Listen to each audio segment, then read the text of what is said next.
À son réveil, Léa découvre que son époux, Jean-Paul, Stéphane Hénon, lui a préparé un petit déjeuner de rêve. De plus, il est en train de nettoyer de fond en comble l'appartement. Enfin, elle apprend que son mari a annulé l'abonnement à la 4G pour sa santé et celle des enfants. Plus tard dans la journée, la médecin retrouve sa fille, Aurore, et sa mère, Yolande, dans le salon. Elle s'aperçoit que la fillette est en train de colorier un livre sur le cancer. Il s'agit de l'ouvrage de Jean-Paul. Yolande est étonnée d'apprendre que son beau-fils s'intéresse à la médecine. Juste après, Léa donne rendez-vous à Jean-Paul au Mistral. Elle lui rend le livre et lui explique qu'elle est déçue qu'il ait préféré se renseigner avec un livre aux informations fausses, plutôt que de lui poser des questions, d'autant plus qu'elle est médecin. De plus, elle ajoute, on fait front ensemble, si on flippe, on échange, mais on ne reste pas comme ça dans son coin. Au Mistral, Thomas, Laurent Kérusoré, surveille les faits et gestes de son frère. Et pour cause, ce dernier est en train de servir un client extrêmement pointilleux. Il parie avec Aya que Kylian va perdre son sang-froid, mais la jeune femme n'est pas de cet avis. Finalement, c'est Aya qui gagne le pari. En guise de victoire, elle demande au patron du Mistral de nettoyer toute la cuisine après le service du déjeuner, et il accepte. Pendant ce temps, Kylian et Aya pourront profiter d'une pause à deux.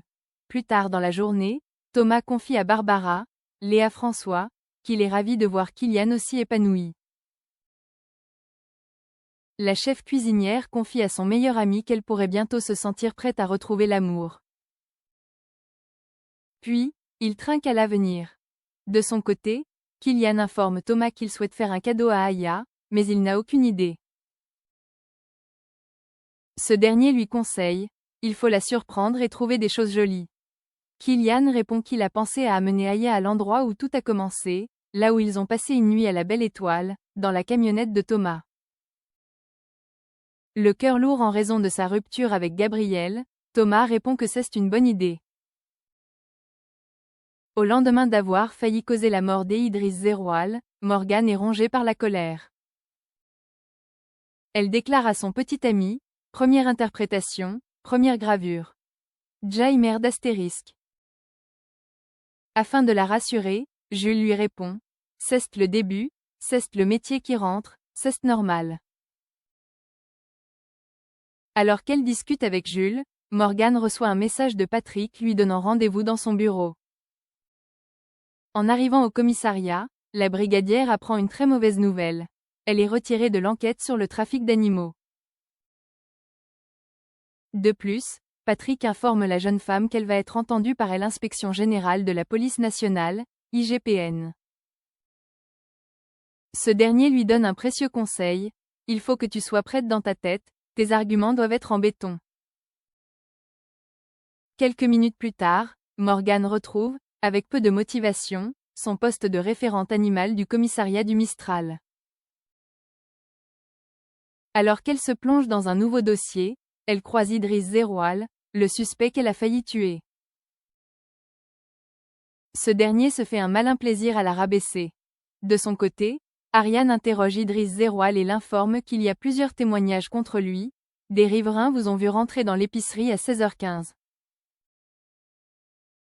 Finalement, ce dernier lui avoue qu'il était bien présent, mais qu'il n'est pas coupable du meurtre de Wesley Dixon. Puis, Idriss avoue que Wesley avait une dette envers lui. Au même moment, l'avocate du suspect arrive dans la salle d'interrogatoire. Elle dit à Ariane que son client avait un alibi au moment de la mort de Wesley. Ariane réalise qu'elle doit repartir de zéro dans l'enquête, et ce, bien qu'elle soit convaincue de la culpabilité de cet homme. Juste après cette nouvelle, Ariane est furieuse d'apprendre que Zeroual va être libéré. Elle dit à Patrick, « Je ne le sens pas. Laisse-moi fouiner au lieu de le relâcher. » Malheureusement, Patrick demande à sa collègue de revenir avec un dossier plus solide.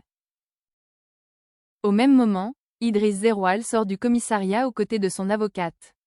Il tombe nez à nez sur Morgane et lui lance avec un air moqueur, « Vu tes exploits d'hier, tu vas te lasser des PV pendant un bon moment. » La jeune brigadière ne se laisse pas faire et répond. Je compte bien mettre les mecs de votre genre derrière les barreaux. Se sentant en danger, Idriss finit par menacer la jeune femme en lui disant « Écoute-moi bien, tu vas me lâcher maintenant. J'ai déjà assez perdu de temps à cause de tes connastérisques S.